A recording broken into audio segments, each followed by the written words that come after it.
everyone. Welcome to our first episode of the podcast. This is Psych the Podcast, and I'm one of your co-hosts, Brianna. And I am your other co-host, Brittany. And I'm Dr. Al Uqdah, and welcome. Thank you, ladies, for agreeing to be the co-host of Psych the Podcast. We're so excited to be starting today and hosting our first episode. Yes, so today's episode is entitled The Road to PhD. Are you ready? So can you tell us a little bit about the podcast, Dr. Uqdah? So Psych the Podcast was started as a way to help increase specifically our program, Howard University's Counseling Psychology program, recruitment and retention of diverse students of color. But beyond that, the podcast was sought to just really increase students of color awareness and understanding of what it takes to be in a psychology graduate program, really doctoral level program, and to help them prepare and understand some of the differences between clinical and counseling or school and education, psychology, and really think about what they need to do in terms of applying and being admitted to doctoral level programs. It was funded from a grant through APEX, which is APA's Graduate Student Association, and we are very excited to be able to start this initiative. Yes, well, I was really excited to join the team as a third-year counseling psychology student, and I'm excited to have Brianna here too. Yes, this is such a huge thing. I'm so excited to be a part of this, especially as a first-year student at Howard in the doctoral program for counseling psychology. And again, we are very, very honored to have you all, and we look forward to this being a successful work. And if you all like the podcast, follow us on Instagram at Psych the Podcast, like our YouTube videos, and subscribe to the podcast on all major streaming platforms. So let's get into what it is we're going to be talking about, ladies. I believe you have prepared some questions for me. Yes, well, in this episode, we'll be talking about a few things. So we'll be discussing how individuals know if they are ready to apply.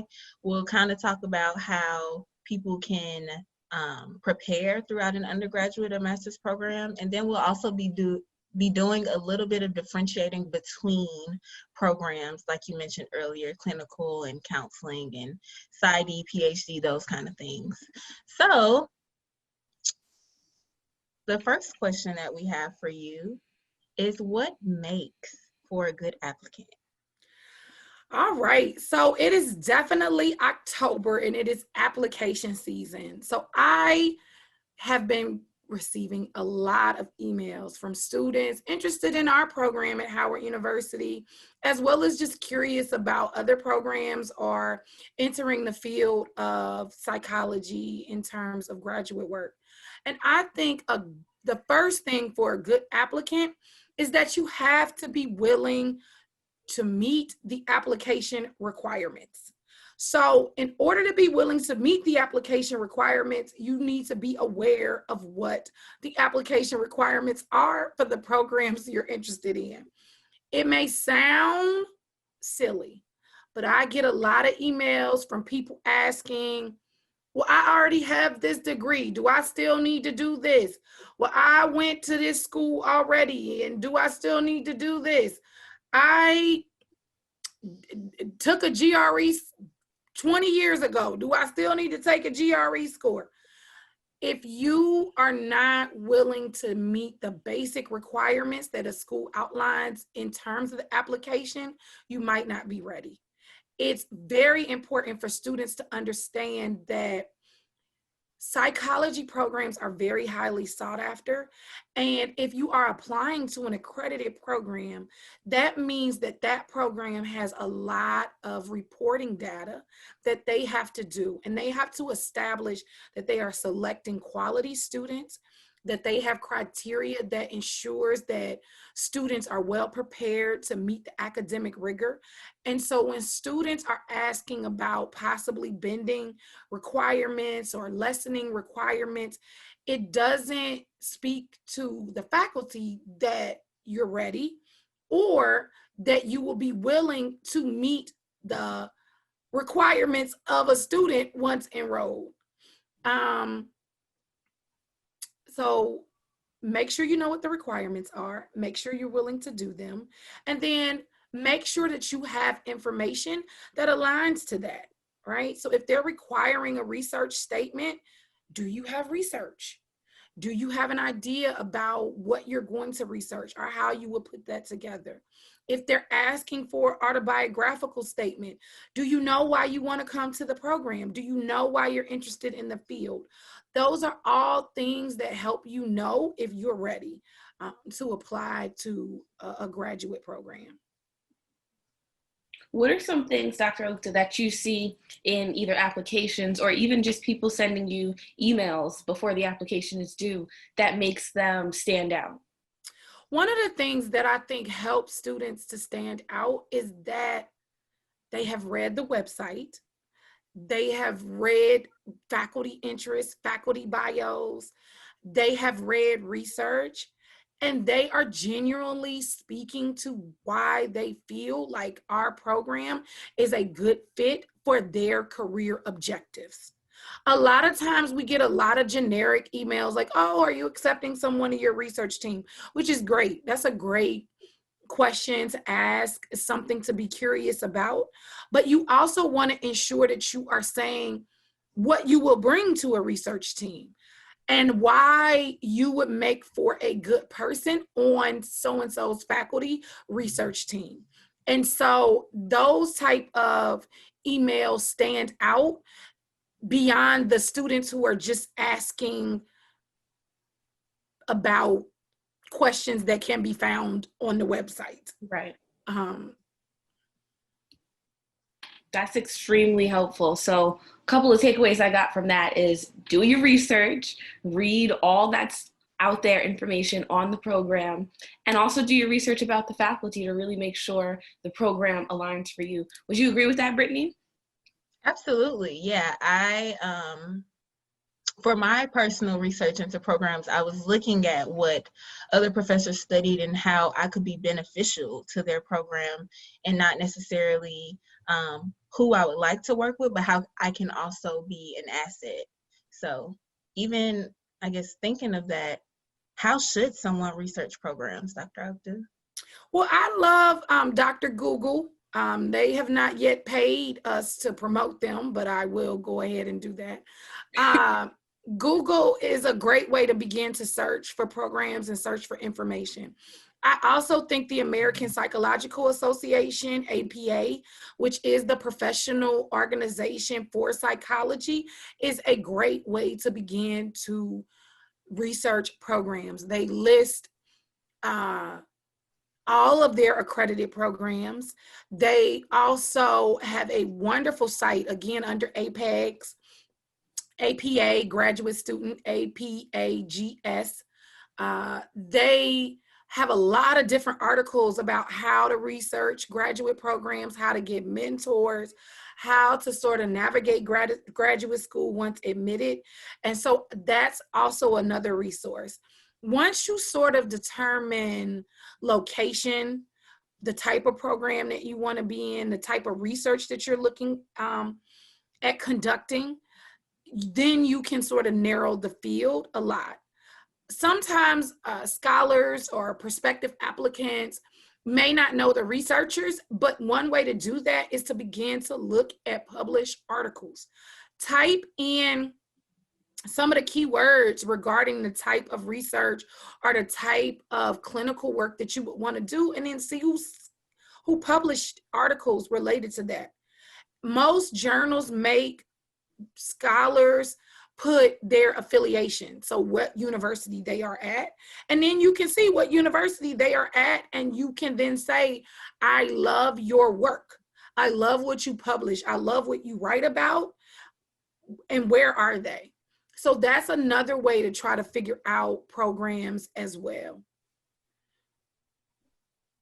Right. Brianna, how did you research programs? I did a lot of those same tips, and it's funny that Dr. Al Uqdah said that, because I actually took, while I was applying to the program last fall, I was in my senior seminar, capstone class for psychology, and we had to look up literature on something that you could possibly want to be doing. And during that time, that's when I was getting my Howard application together. And one of Dr. Al Uqdah's works on community violence, I know I needed that to know what work she did for my application, but it was also of real interest to me. So I wrote a paper on it and on some of her work in school. But so not only did I talk about it in class, I talked about it with my friends, because it better prepared me for my interview, but it would also let me know that this faculty at this program is where I want to be, and they're doing things that I can potentially see myself doing in the future. So that's how I knew it was a good fit.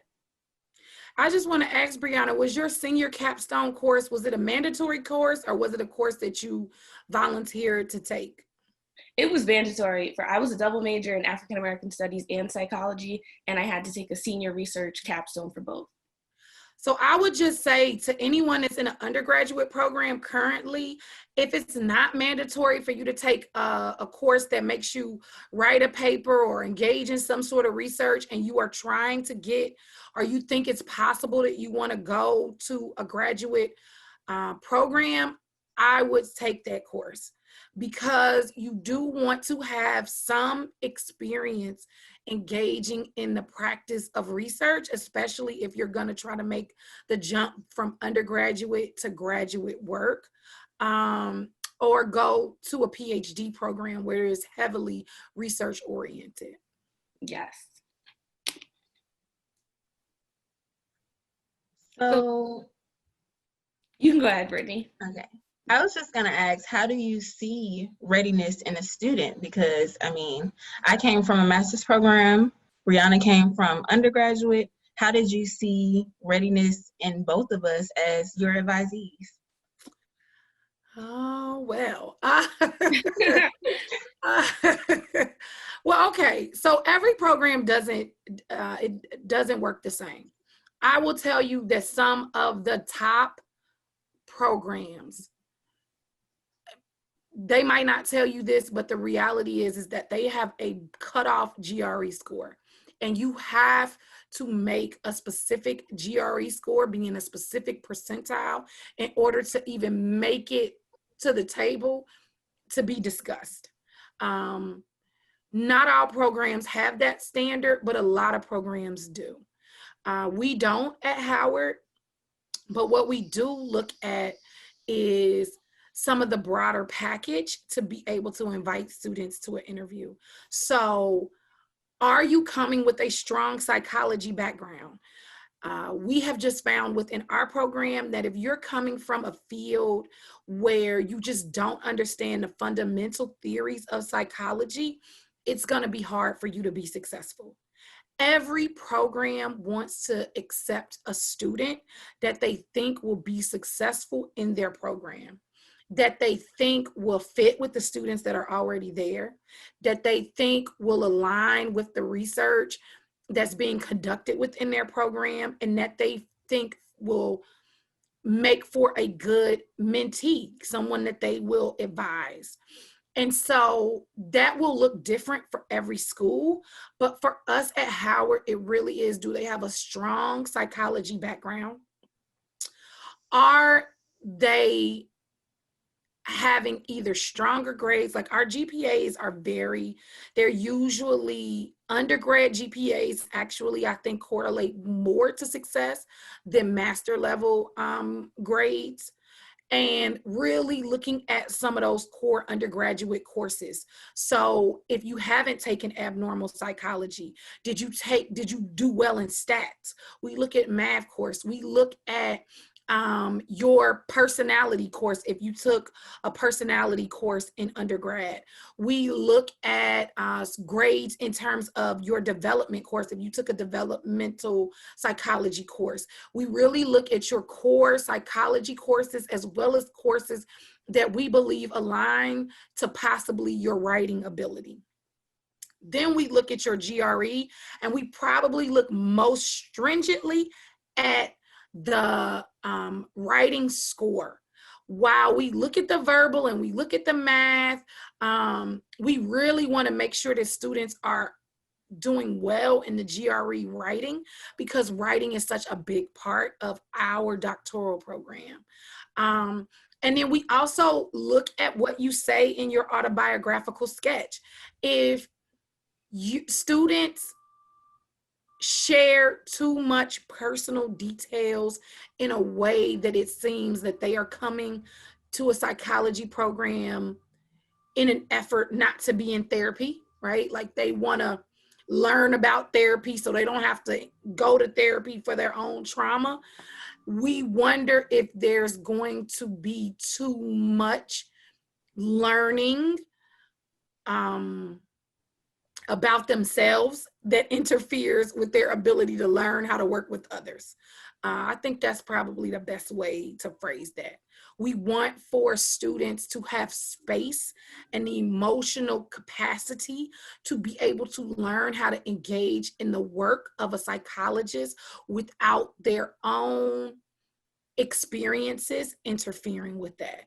And so if you in your autobiographical sketch just seem as if you have wounds that may not be healed or that may be further hurt during the course of our program, that may be like, I don't know. You still might get an interview just so we can sort of see, but that may raise a red flag. And then after our students sort of meet just those basic requirements in terms of the application, we like to interview students. We like to see you. We like for you to see us. We like to see how it feels being in your presence, how you feel being in our presence. And then after that, we really spend a lot of time trying to think about what our cohort would look like. Even if students are great, right? Like we're like, oh man, they're great. But we don't think that they're going to get along with the other 4 or 5 students that we're also going to take. We might pass on that student because we do know that having colleagues that you get around with, that you fit with, that you vibe with is very essential to making it through graduate school. So it's not just enough for us to like you or think that you're ready. We also want to make sure that you're going to have a collective, well-rounded experience with your peers and that it will seem like you will mesh. So those are how we determine broadly if you're ready. And then we look at what you said. If you said in your research statement, you want to work with us or work with me in particular, then I'm going to choose one and I'm going to choose my top one and go from there. Thank you for that. That was, I think, a great comprehensive kind of explanation to how people get chosen, how you see readiness in them. Brittany, will you say like some of the things Dr. Oates was talking about, you saw that in yourself before you were like, okay, this is the school for me, this is the program for me, and I could do it? Yeah. So one of the things that I also did too is like during our interview season, it was a really rough winter. So we interviewed virtually and we had an open house though for us to come in person. And I was really interested in Howard. So I was like, I'm going to go to this open house to fill out the program for myself as well. You know, I want them to get to know me, but I also wanted to make sure that I was a good fit for the program. And I enjoyed it. I enjoyed being up here. I enjoyed interacting with the faculty. If I didn't feel like I wasn't ready for Howard's program specifically, I don't think I would have applied just because that's who I am. But I saw the readiness in myself to apply for a PhD program, and then Howard specifically coming to the open house and just interacting with future cohort members and the faculty, I felt like it was a good fit. So. Can I say something else, because you brought up something that triggered something in me? Another way to know if you're ready is if you have the ability to make the financial commitment. And I say this knowing that I was broke when I was applying to PhD programs, you know, broke. But going to graduate school is a time commitment and a financial commitment. And in so many ways, especially in a PhD psychology program, because you're going to have to pay to apply for internship. You're going to have to travel to conferences sometimes. You're going to have to pay for memberships in professional organizations. And so paying to apply to graduate schools costs money.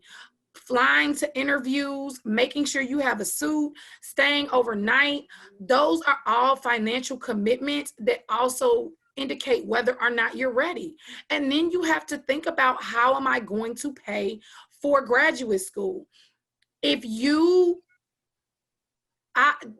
few schools have 100% funding. There are some. The ones that do are also the schools where you have to have a certain cutoff for their GRE scores. Just know that. If you're like, oh, they fund 100% of people, their GRE scores are what they are. They accept probably only the top 90, 85th percentile of GRE scores. And you should probably have at least 2 to 3 publications before you're applying to those schools. Those are things that are obtainable as students of color. I'm not saying this to say these are things that you should not aim for. I am saying this to say that you know what you're coming in the door with. You know what you have. And it's okay. That doesn't mean that you aren't a wonderful person and aren't going to be a wonderful psychologist, or that you won't get accepted to a school that's a great school. But you do need to know what you're coming in the door with. So you need to think about, how am I going to afford this? A lot of other schools may only guarantee 2 years of funding when the program is 5 years. So you want to have in your mind, how am I going to pay this? And that is something to think about too, to determine if you're ready. We'll probably be doing another episode that centers around scholarships, financial readiness for graduate school and things like that. But I did want to just add that because of Brittany volunteering to come to an open house after we had a very wonderful winter in DC that year. That is real. I think and the open house is really like what I think tipped it over for me. So it was very essential that I came to that. And a financial commitment, as Dr. Uqdah might add. So yes, it's definitely, stay tuned for our later episode where we get more into detail about finances and funding opportunities. But that is a huge process and component that went into at least my decision. Brittany, I'm sure, and Dr. Uqdah, when you were in this program too, I'm sure that was a big deal for you in choosing whatever doctoral program you were entering. No, actually it wasn't. It wasn't? Money wasn't? No. Wow. So like I said, I was broke. But I was also, my story is just a little different. I was also a single mom. And so it was really like, if I don't get into graduate school and begin this process of building myself professionally, I may miss the opportunity. So it was really like, I'm going to make it work any way I can make it work. And that was it, where I'm going to make this work because I got to make it work. And that's okay. Because sometimes you want to walk through the door and you want to begin this journey. It's not always going to be perfect. We're talking about these things, but it may not always be the perfect time. You may not have every single solitary box checked off to really indicate like I'm 100% ready, but it's okay for you to try. It's okay for you to apply. Last year, I will say, no, the year before last, during your cohort, Brianna, we, applicant reapplied. She had applied the year before and she reapplied. When she didn't get accepted the first year, she emailed me and she said, well, what could I do to strengthen my application? And I normally give people generic things, but she caught me at the right time. I had time that day. So I actually, you know, reviewed her application again because some time had passed since reviewing it initially. And so I gave her specific things to do. I gave her about 5 things to do.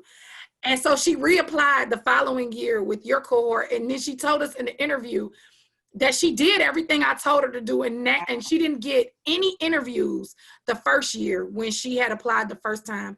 And then she got interviews from everybody, and she had all these different offers that she was you know, juggling to see where she wanted to go. And so I want you all to know that, because sometimes we get to a place and we don't want to apply.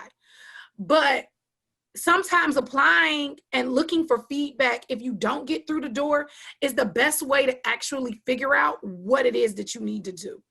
And so I'm happy that I was somebody in that way that assisted her in that journey.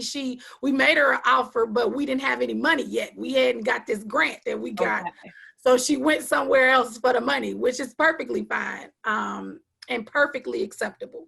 You know, but I wanted you all to know that sometimes the no may lead to multiple yeses, and not having every box checked may still allow you to come through the door and to be successful. But try as best you can to put your best foot forward also. That's powerful, because we're here on this episode, you know, named Are You Ready? But sometimes you really don't know, and you just have to try.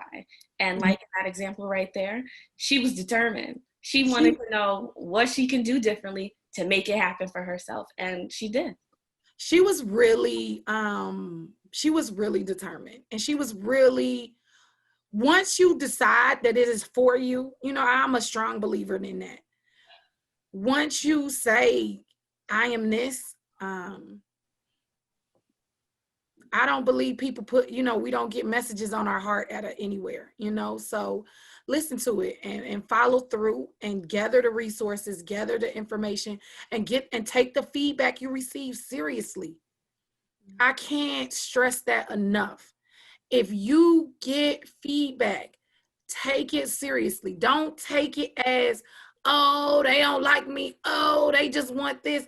Oh, no. If somebody takes their time to give you feedback, implement it. Implement it. Yeah. And that is also the emotional piece about being ready. And I think that starts off, you know, as your part of you being ready, because you're going to want to continue to get feedback as a student. Like, I definitely find myself meeting with professors just to get feedback while I'm growing in this program as well, because once I'm graduating, I'm not going to get as much feedback. I'll be consulting with other psychologists. So I'm using this time as well to help me grow. Very good, Brittany. And yes, you are very receptive to feedback. Yes, that is so important.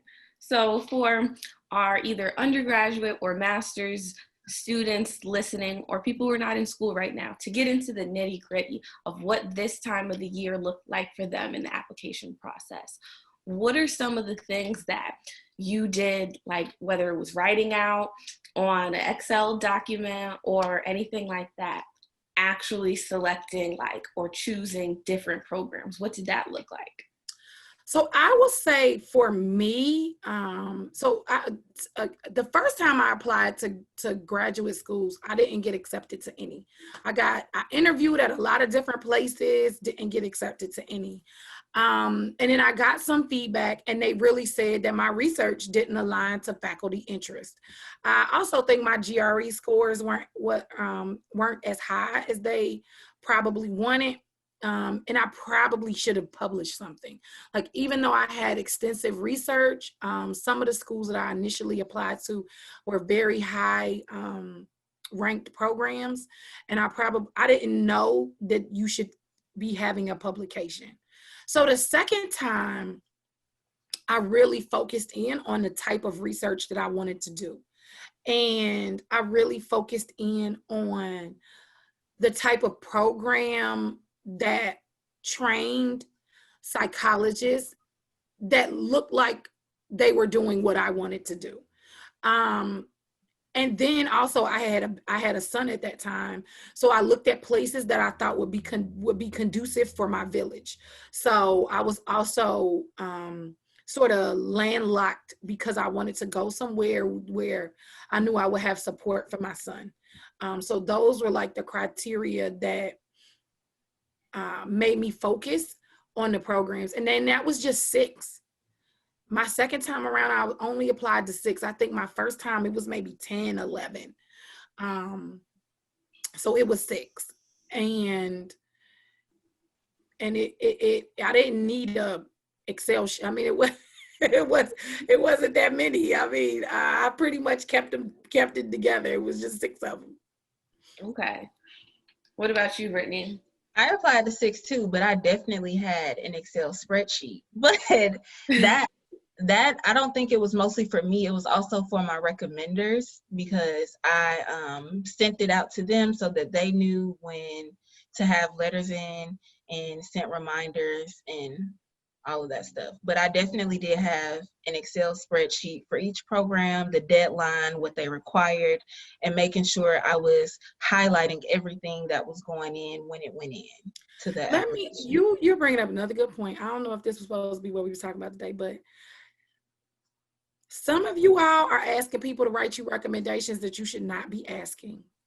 You need to make sure that when you ask, 2 things. 1, they have a graduate degree. If you're applying to a PhD program, you should be getting other people who have PhDs to write your letter.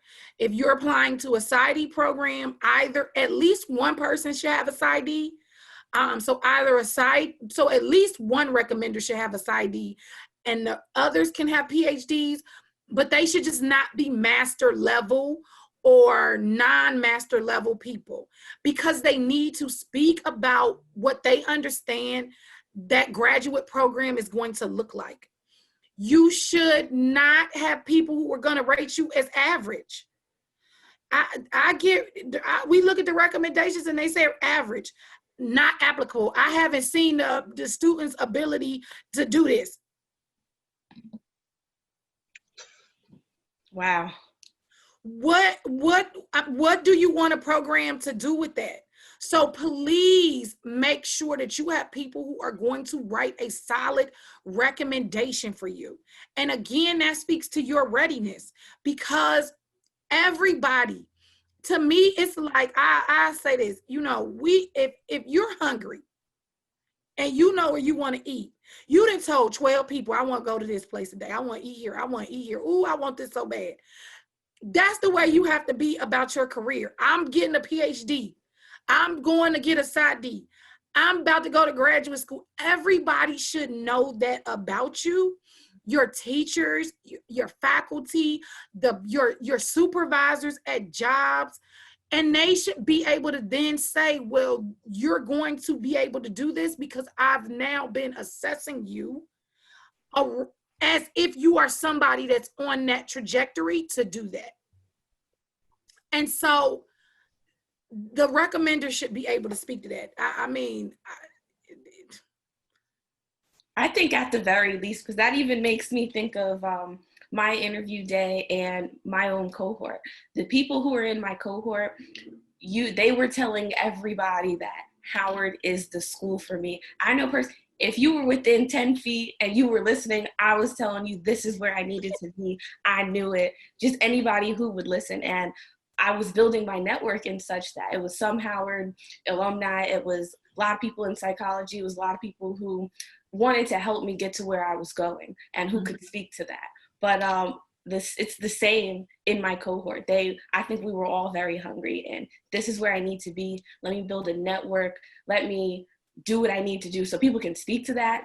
Everyone knows that about me. And it was more than just, and I think that speaks to our applications and what the people who chose us saw in us, that it's not just an on paper type of thing. Like people, what their research interests are, why they're here. It was something that they knew this was a place they needed to be.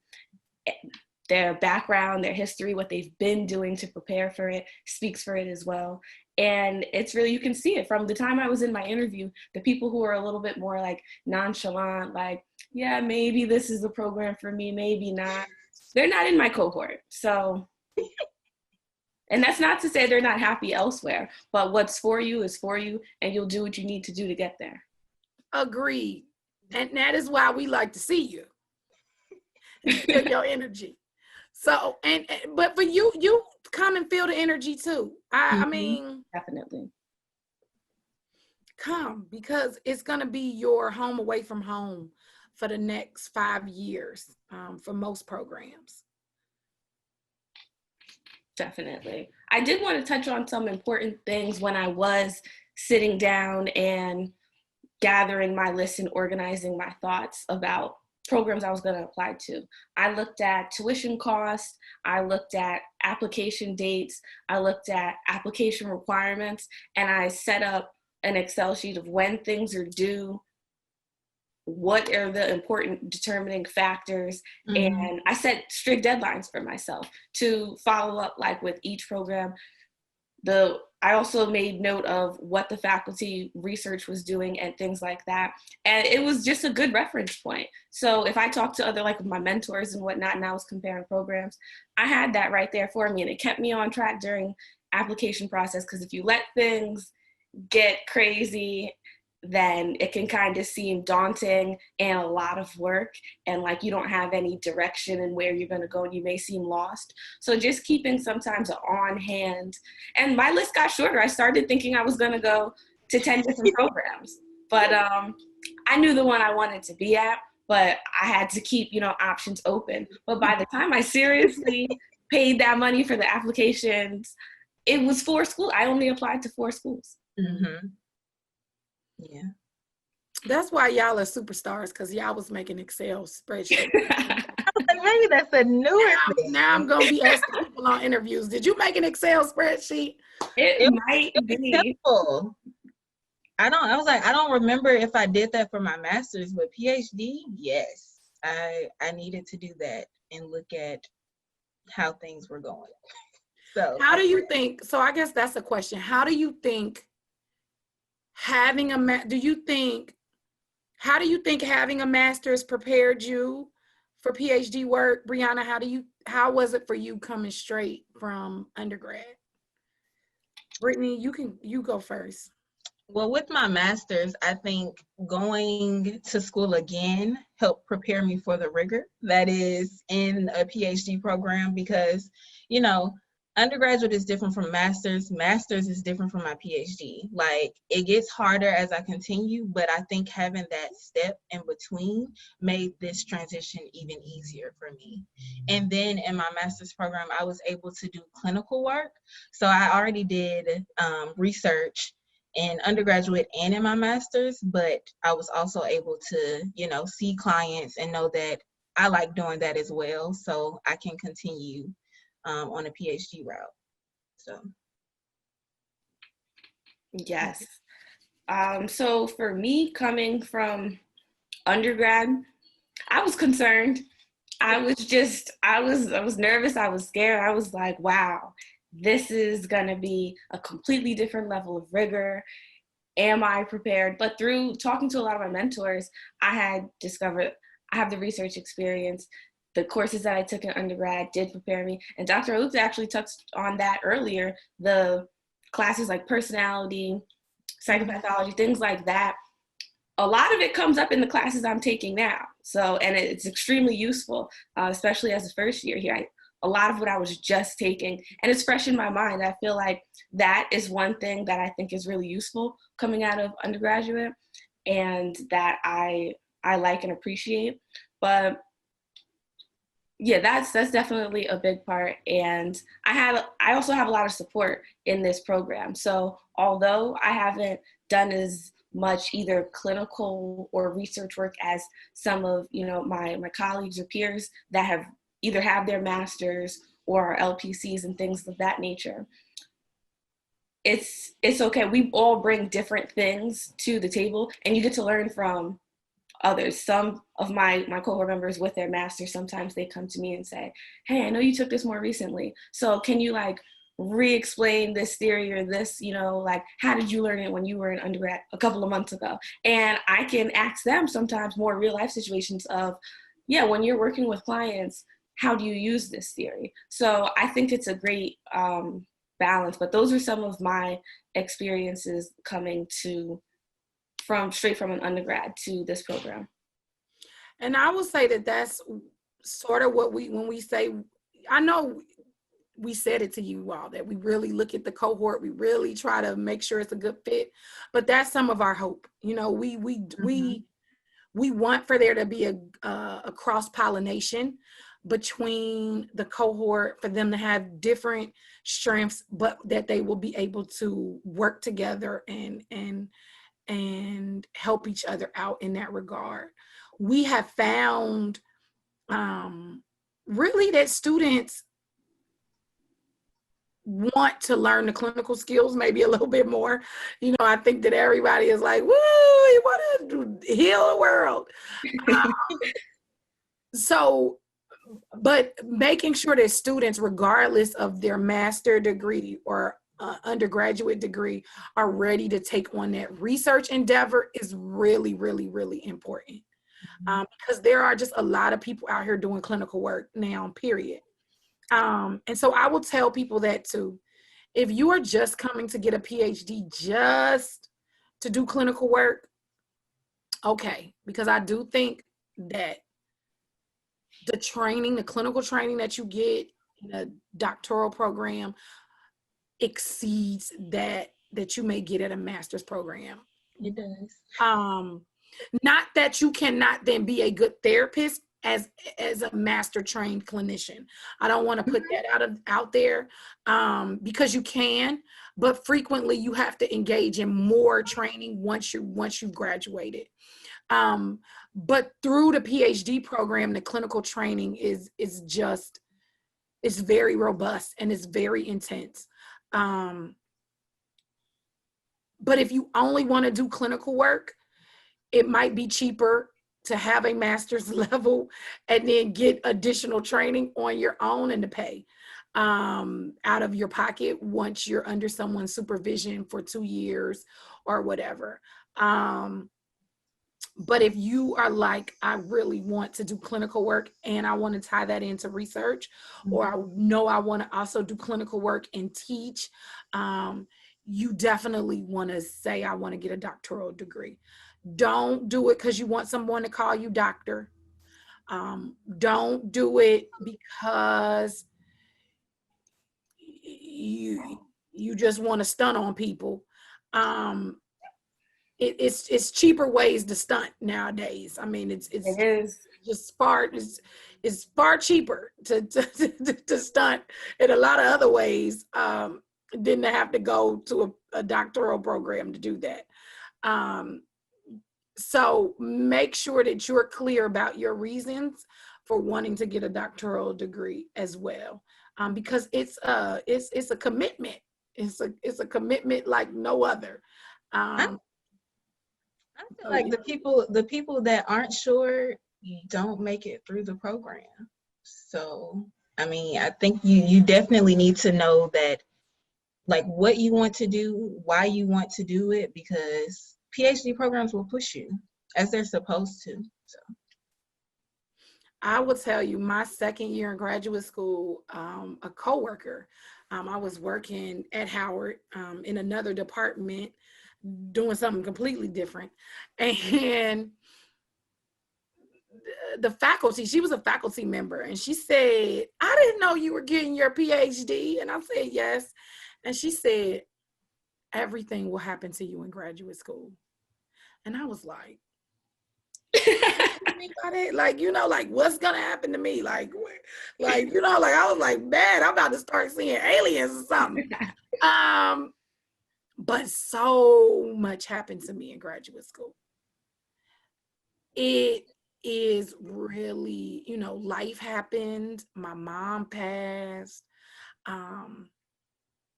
So much in my life, my personal life, occurred in graduate school, because I tell people that graduate school is a refining process. And it is the last professional refining process that you will go through at that intensity. And so just like college is like a semi-refinery, you know, them 4 years, you sort of come out a little different. Graduate school is like, once you put, you know, I like to eat. Once you put the macaroni in the boiling pot is college. But once you put that macaroni in that pan with that cheese and everything else and put it in the oven, that's graduate school. And it's either going to come out ready for Thanksgiving or not, you know? And so you will go through things. And so that's why you want to make sure that you're going to be in a program that you want to go through those things at. That the faculty seem like they're going to be somebody that you can connect with, that the students look like the type of people that would be your friends when you come on the interview. If you look like, I don't like none of these people that's in here in the student round table, don't go, because you're not going to like the people that they choose to be with you there, you know? So those are very important things, because your life will still occur while you're trying to get this academic degree. I hope Brianna, a first year, she like, wait a minute, what's about to happen to me? No. I don't know what I would have thought if someone told that to me first year. It wasn't my first year. It was maybe my third. Okay. Maybe my third year. No. Maybe my third year. Yeah, it was maybe my third. I mean, she literally happening before then anyway, so. No, you if I was you, I would have been like, well, I made it 3 years. What else is going to happen? You know, the thing is, to be quite honest, I look back on it so much because it stuck with me when she said it. But I sort of think it was premonition that I was going to be touched by death, because she said that one of her parents died when she was in graduate school. And she said she got divorced, which is a whole other topic. So I think that it was like a seed that was like, this might be something that may occur on this journey for you. But I've been faculty now for 7 years. 7 years. And I will say that students have had marriages, they've had children, they've had family members pass, they've had emotional crises themselves that occurred during graduate school. And so, you know, things will occur through this process. Everything will not be so severe or dramatic or Lifetime movie-esque. But we've had engagement, you know, we've had a lot. We just had a marriage in our cohort, you know, so. In our research team. Yeah. So, you know, things will occur, and they won't all be negative, but they will be heavy things that you will have to manage while you're in graduate school, even if they're great things, even if they're, you know, fun things you've wanted. That's right. Life doesn't stop for anyone. You may be in school, but it's all learning and growing opportunities, all of those experiences. All right. So I think you all had a question from a follower. Let everybody know that if you have a question, they can email the podcast at podcast@gmail.com. That's, what's the email letters, Brittany? PSYCHD podcast, PODCAST @gmail.com. And you can DM on Instagram as Instagram, well if you have Facebook. any questions or want us to answer one of your questions while we are taping. So what was the question from? And on Facebook. This message is actually from Facebook. Oh, Facebook. Yes. So I think you spoke a little about this, but I'll give you the specific viewer, or I guess audience member. She said she's currently in a PsyD program. She is also a social worker, and she's worked for the last 6 years, predominantly working with children and adolescents in various settings. She did not apply to PhD programs because she didn't have much research experience outside of classes she took in undergraduate and graduate school. She says she does have many years of direct clinical experience, and she's interested in conducting research. So she said many schools have stressed the importance of having research experience, and that deterred her from applying to PhD programs. But she's wondering if she has a chance of getting into a psychology PhD program with limited research experience, even though she mentioned she had undergraduate and graduate research experience. It's hard to answer that head on with the word limited, because limited could be almost anything. So I don't know specifically, but I will say it might be a hard sell. If she has strengthened the leg of clinical work, right, to the point that she's been a clinical social worker, I'm assuming, then went to a PsyD program, which is more of the clinical aspect, the question begins to say, what was the light bulb, right? Like, what occurred once you had your MSW that said, I need to go back to school? Like, what was that light bulb moment? And then now that you're in a PsyD program, what is the light bulb moment where you're like, oh no, I really need a PhD? Because I cannot stress enough that you're applying to programs where people are psychologists. We think about what's going on with people and what are their dynamics. And you don't want to seem like you're just insatiable, that you're never satisfied, right? Like you're looking for something, you're looking for that golden ticket, and the golden ticket is 1 in a millionth. The likelihood that a PhD program is going to believe that they're your golden ticket is very hard, right? So you want to make sure that you're selling the point around what you had what was the light bulb moment, and how a PhD program is going to significantly prepare you and address whatever it is that you're seeking. So you need to be very, very clear about, I know I want to do this, and I know that a PhD is the thing that gets me through that door. And that's going to be hard to sell, because if you are, just because there's so much overlap of degrees now, unless you're saying that I want to teach in a PhD program and I want to be a grant, receive recipients of $1 million of grants, and I want to be an internationally known publication for this specific type of research, they're going to be like, well, you can teach with a PsyD. There's PsyDs that teach in PsyD programs. It's going to be hard to sell a program that they're going to meet your needs more than the master's in social work program, right?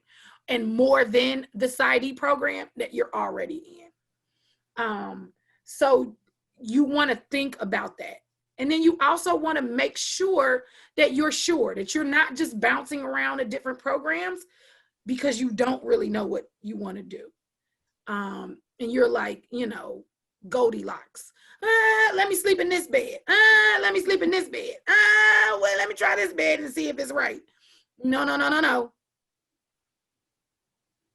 Because then you're going to try, let me try this PhD program. Let me try that PhD program. Well, you know, and it's going to be an ongoing, you know, trying on things. And I will say, you know, you may want to talk about it with someone in therapy. You may want to explore and be clear that you are clear about what you want to do and how a PhD is going to satisfy your career self.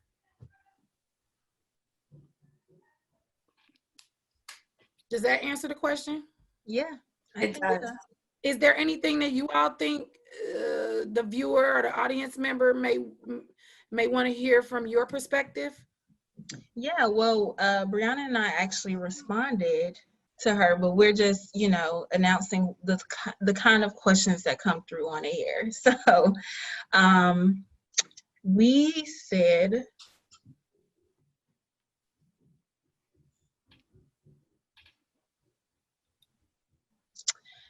we can understand how something like this can deter her from applying. However, the counseling psychology program at Howard is a research practitioner model. So her years of clinical experience is still valuable and make her a competitive applicant, because many people come into the program having strength in one area or a little bit in both. And I think it's never too late, especially if she wants to be a researcher. I think she has a chance, especially like you said, if she sells it, if she wants to be a researcher and knows that that's what she wants to do, I think she should go for it. I will add though, or consult with a psychologist too, because I mean, that's part of how I got here. I consulted with another psychologist of like, should I, you know, be applying to it? But see, the thing is, this is, you know, we gotta sometimes we make life just unnecessarily hard. You know, like, and I, you know, I didn't mess around and turn 40, and I'm not about that life no more. You know, if I am in a PsyD program already accepted, doing well in that program, and I decide that I want to do research, I'm just gonna network with somebody. You know what I mean? I'm not gonna quit my program. Like, to me, I'm already in a program. I've done a year. You're not gonna transfer a whole year into another PhD program. You know, that's not the way it's gonna work. So for me, it's like, I want to do research now. It's limited. Do I really even know that I want to do research? Let me reach out to somebody doing research. Let me see if I can be on their research team and volunteer to do this free labor and learn these skills and see if I'm going to dedicate my time and my energy to putting 0, 0, 1, 1, you know, in an SPSS file. Let me see if I'm about to sit down and actually publish an article. You know, let me see if that's really what I want to do, as opposed to thinking it's something that I want to do. And that, to me, is the better way to strengthen it. If she writes saying, I published this article, I was working with my mentor, and because I wasn't doing research in my PsyD program, and the light bulb went off that this is how I want to do this now. I love the findings. I love seeing the findings come together after I work from the beginning of the end to the research project. That's the sale. Because now it's like, it makes sense. It makes sense. Otherwise, we're like, how do you know you want to do research? Right. You know, what make it plain to us, you know? And especially if you have now gone across the fields, right? We've had students, so I'm not going to say that we have not had students. We have a student now on internship that came in with an MSW. We have an alumni who had a master's in public health that came through the program. So we've had students who've transitioned from one sort of field area to counseling psychology. So that's not as much of the issue. But when you've gone from social work, PsyD, then the PhD, that is sort of like, well, wait a minute, hold up. Is it 22? No. Like, you gotta, it's like, we have to see what's going on. So you definitely need to make sure that it is clear as to how you are jumping across the broader field of human sciences, right? Mm-hmm. Which is what social work and psychology, the broader umbrella of that is human sciences. So you're jumping from field to field, and we want to make sure that makes sense. Well, you've heard it yourself from a director of a counseling psychology program who looks at every single application that comes through the door. So. Everyone. Yes, I do. Yes, I think that was great advice. And that even goes back to earlier in our conversation, knowing what you can bring to a program and really honing in on why that program in specific. So that's an overall thing in this episode we definitely want to get across. And I think that can move us right into our next audience member question. This was from a current undergraduate student, and she has said, I'm a senior psychology major, and I want to further my education by getting my master's or PhD, but I really don't know where to start or how to look for grad schools. I would love to talk to you about that journey and how you got to where you are currently at now. So we sort of touched on some of these things. Brittany and I gave some tips, Dr. Al Uqdah, on what you need to do around this time of the year to prepare for your applications. But this question really goes into master's or PhD or PsyD. Do I do master's? Do I do doctoral? And for me, I know what I wanted to do in terms of career goals, and I felt as though a doctoral program would get me there. I applied to both master's and doctoral programs, but what I really wanted to do was get into the doctoral programs. If I knew I could do that and achieve my goals a little bit quicker and pay less money in student debt for schooling, then that was the route for me. What did it look like for you, Brittany? I know since you have both of those experiences. Yeah, I was in my master's program. Like, I think I always knew that I wanted to get a PhD, but being in my master's program made me realize I wanted more in my career. I didn't want to graduate and only be a clinician. I want to graduate and possibly get into academia. So, and in order for me to have, I guess, the smoother transition with that was for me to get my PhD.